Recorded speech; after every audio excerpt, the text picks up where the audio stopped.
Alright, Nick, can you get a mic check? Hi, I'm Nicky. Welcome to Alpha. Life is busy. Every day we ask so many questions. What should I wear? What's the weather going to be like? What's happening today? How am I going to fit everything in? But then there are those bigger questions. Like, why am I here? Where am I heading? Is this it? Is there more to life than this? These are life's big questions, but there's rarely enough time to think them through properly. We all have different perspectives on the meaning of life and faith, and Alpha is an opportunity to explore life's big questions. This is a great place to come together and talk about them openly and honestly. I'm Gemma. I'm Toby. And this is Alpha.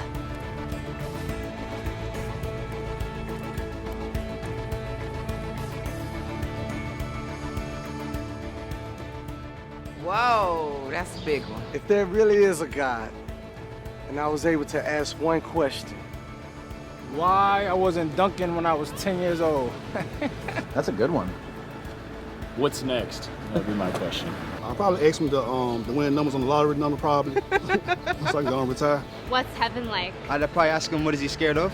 I don't think I would ask God a question, because I don't want to know. What happens when I die? Can I come back?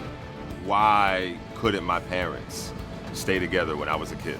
How did I get on this path that I'm on? What their plan was for all this, and whether or not we lived up to it. Am I doing this right? How'd I do? How'd I do? That's what I'd ask. How'd I do? If what I'm doing is kind of like aligned with my purpose in life, I would ask God, are we cool? I guess the ultimate question would be why? Why this and not nothing? Why do bad things happen to good people? Why the struggle? I would ask him why he made life so hard sometimes.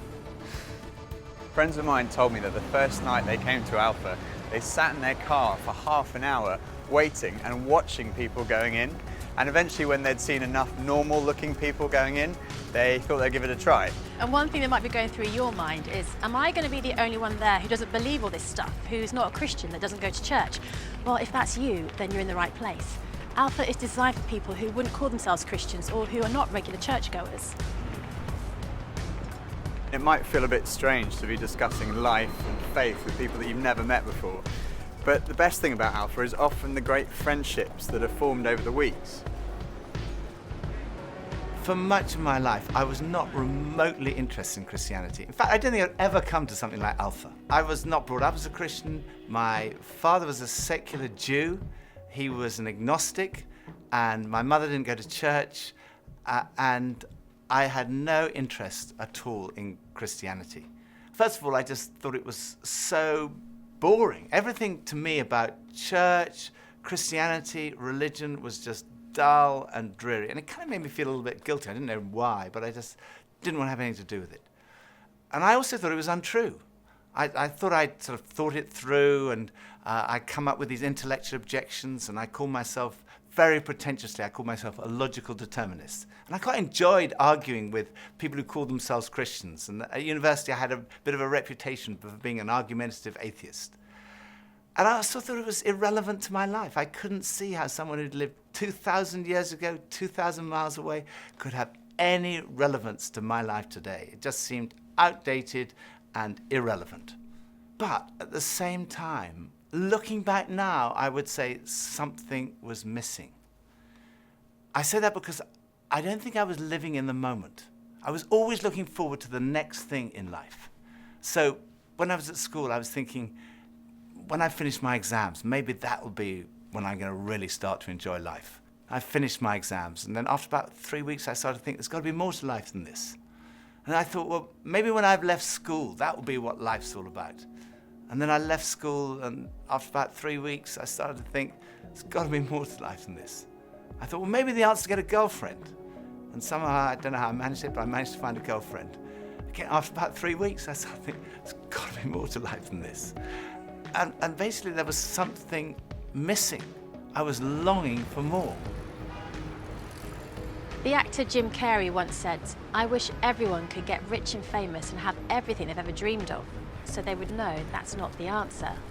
Some people dream of having their name in lights, of fame and fortune. Some people dream of finding happiness through relationships, careers, money, whatever it may be. But do you ever get that niggly feeling that as good as those things are, there must be more to life? Yeah, all too often life just doesn't turn out the way we think it should. And even when it does and we achieve our wildest dreams, it's somehow never quite enough. It just doesn't satisfy. It's like there's something missing. And Jesus said, I am the bread of life. In other words, I'm the one who fulfills the longing that's deep inside every human heart. Jesus claimed to be the one person who can satisfy that spiritual hunger. Freddie Mercury, the lead singer of the rock group Queen, had amassed a huge fortune and attracted millions of fans. But he admitted in an interview shortly before his death that he was desperately lonely. He said this, "You can have everything in the world and still be the loneliest man, and that's the most bitter type of loneliness. Success has brought me world idolization and millions of pounds, but it's prevented me from having the one thing we all need, a loving, ongoing relationship." Ultimately, there's only one relationship that is totally loving and goes on forever, and that's a relationship with God. And Jesus said, I am the way to that relationship. Jesus said, I am the way, the truth, and the life.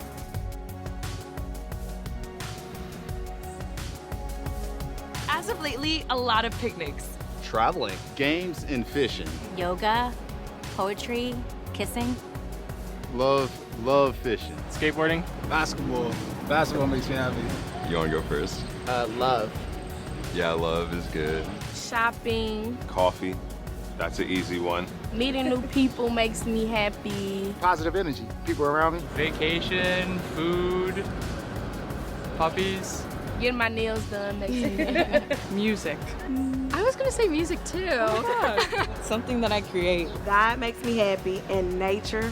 Nature. Biking around. A good sunset. Connecting with people. Looking at trees and everything and it's just all a miracle for me. Feeling like I don't have any pressure on me makes me happy. Feeling like there's some purpose in my life. A good nap. Good food, working out, and spending quality time with my family. I think that's a good answer.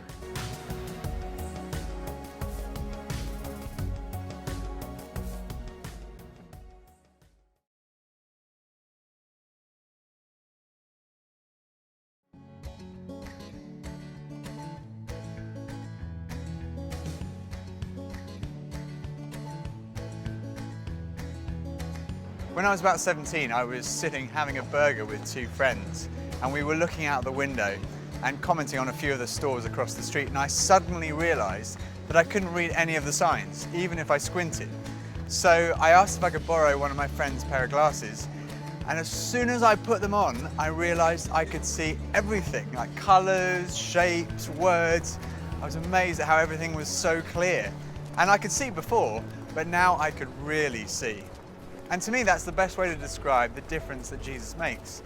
Jesus is the lens through which we see God, and he's also the lens by which we see the world in a totally different way. Jesus said, I am the truth. Some people's response to a Christian might be, well, it's great for you, you found meaning and purpose in your life, but it's not for me.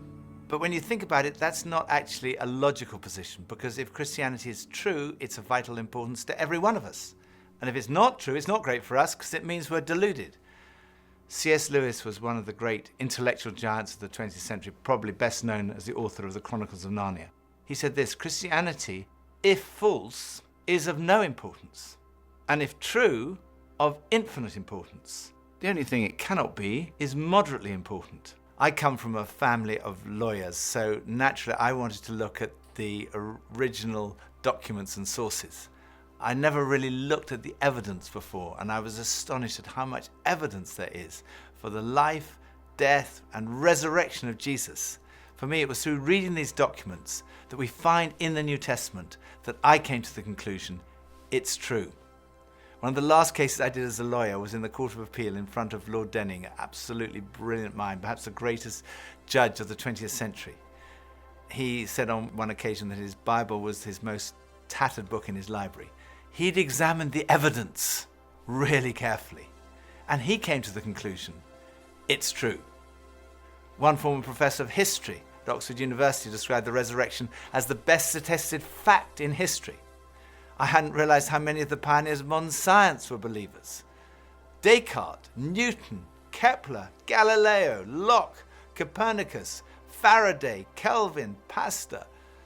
Francis Collins, one of the greatest scientists of our time, was director of the Human Genome Project, mapping the 3 billion letters in the human DNA, considered by many to be the most significant scientific undertaking of our time.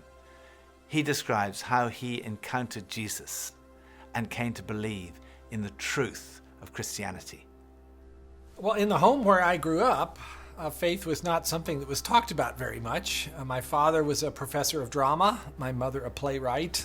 When I went to college and those discussions in the dorm late at night about religion began to occur, I had no particular reason to attach value to a faith system. It had never been something I was familiar with or had internalized at all.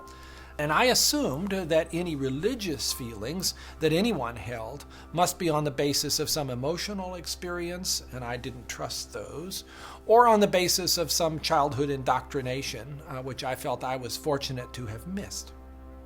I loved the experience of learning about the human body and all of the components of that, and I particularly loved being introduced to genetics.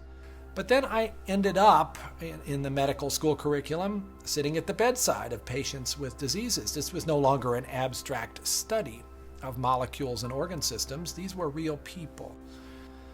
And one afternoon, one of my patients, a wonderful elderly woman, much like a grandmother, who had very bad heart disease.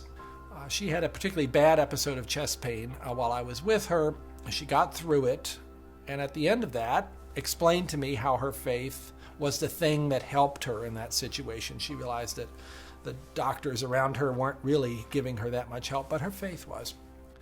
And after she finished her own very personal description of that faith, she turned to me, and I had been silent, and she looked at me quizzically, and she said, "What do you believe, doctor?"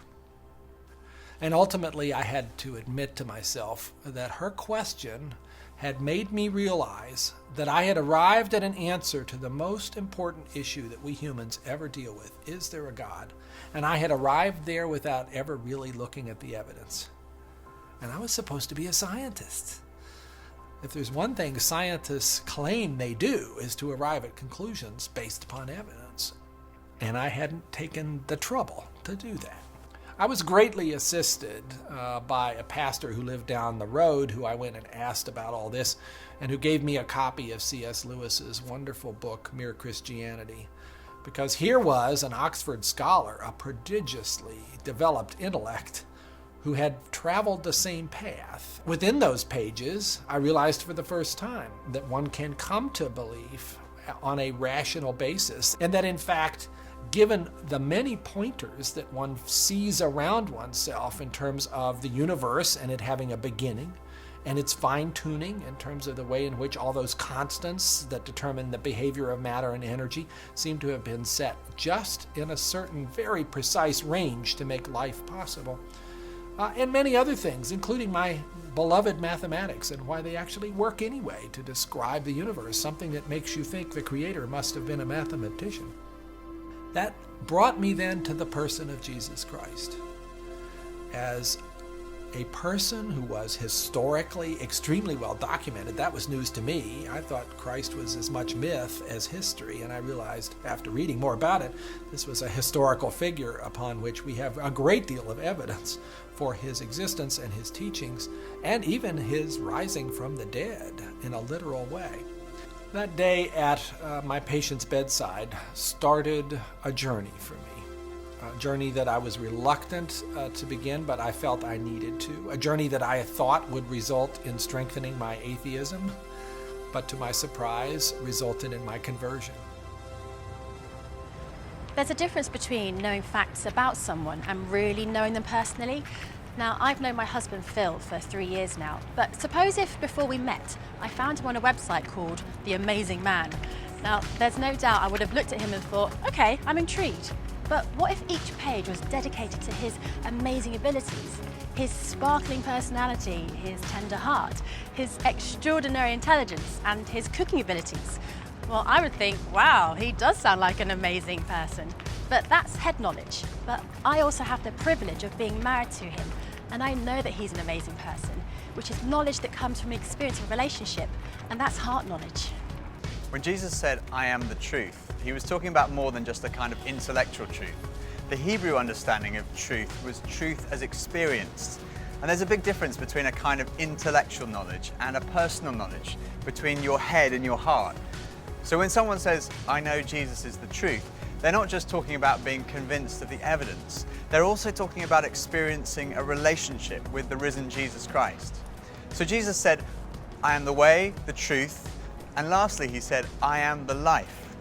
I have come that you may have life and have it to the full."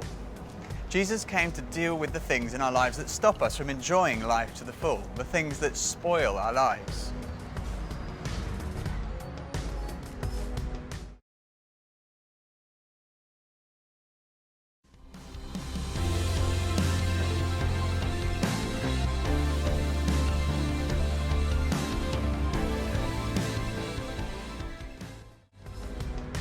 I hate shopping. I loathe it. I think I'm allergic to shopping.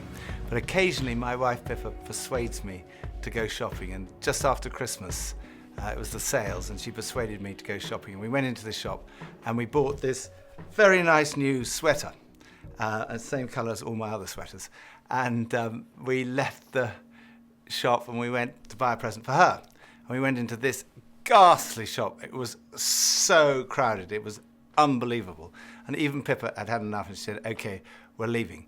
So we went to leave, and as we left, the security alarm went off, and the security guys moved in very quickly, and they stopped us all from leaving. And like the crowd that was trying to leave was stopped, and the crowd that was trying to come in was stopped, and we were there right in the middle. The 6 of us who were going through the security at that one time were all taken off and sectioned off from all the rest. And they wanted to see which one of the 6 of us had set off the alarm. So they sent one of them through, and that was fine. They obviously hadn't set it off. Then they sent the next one through. They obviously hadn't set it off. Then the 3rd, then the 4th. None of them set it off. So it was left with Pippa and I were standing there, and I thought, oh my goodness, I'm married to a shoplifter. It must be Pippa who's got set off the alarm. So they sent her through, and she didn't set it off. So I thought, oh my goodness, I've obviously got something. Someone must have planted something on me. I'm going to be arrested, I'm going to be sent to prison. All the crowd were watching, both sides. They were just watching this criminal who'd been caught going through. So they went through, and as I went through, the alarm went off. They took me to the side. They opened up my rucksack on my back, and there they found this sweater from the other shop with the tag still on it.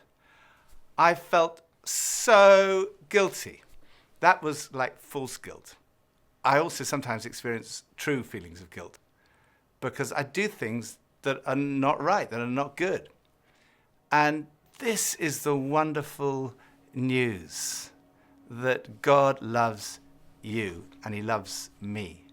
God came in the person of his Son, Jesus Christ, to die for you and for me. And on the cross, he took all of your guilt, all of my guilt, everything you've ever done wrong, everything I've ever done wrong, said wrong, thought wrong, and he died in our place in order that we could be forgiven.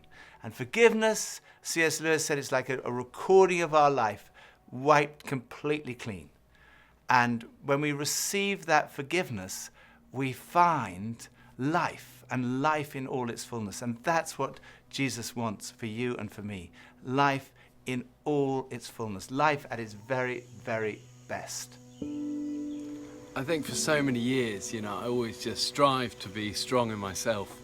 And it was as if that all I needed was me and my buddies and, we'd be like invincible. But the truth is, none of us are. And I don't want to do this thing called life. I don't want to do it on my own. And it kind of feels like my longing for this light inside is now stronger than my fear of what others might think. And people often ask, well, doesn't that make faith like a crutch? And, well, maybe, but, what does a crutch do? A crutch helps you stand, and it makes you stronger. And in that case, sure, I need a bit of that. but especially when it's so much more than that. When this faith inside is also like a backbone, helping me stand tall and helping me be strong when I'm really up against it, facing those odds, whether it's on a mountain or stuck in some jungle or just dealing with the storms, with the storms of life. Sure, I need it. I need that. But at heart, my Christian faith says that I'm known to Christ, bought at a price, blessed with light. Faith says that we're loved, regardless of our mess, regardless of how many times we fall down, and that Jesus somehow picks me up. And sure, I'll reach out to that. Why wouldn't I? I used to think Christianity was boring, untrue, and irrelevant. But when I read about Jesus, I realized he was anything but. Jesus said he's the way to God. He's the one who brings meaning and purpose to your life. He said he's the truth. He said he's the life, that true fulfillment is found in a relationship with God through him. Alpha is a place where you can be yourself. You can say what you think and challenge everything. No question is too complex or too simple. And what your point of view is as important as anyone else's. And over the weeks ahead, we are going on a journey together, an adventure to explore the questions of life, faith, and meaning. Think of it this way. If you live to be 70, you're going to spend 20 years and 3 months asleep, 10 years and 5 months watching TV, 5 years and 9 months in some form of transportation, 7 years and 6 months eating and drinking. You have approximately 570,000 hours left to live. So why not spend less than 24 of them asking life's biggest questions? Welcome to Alpha.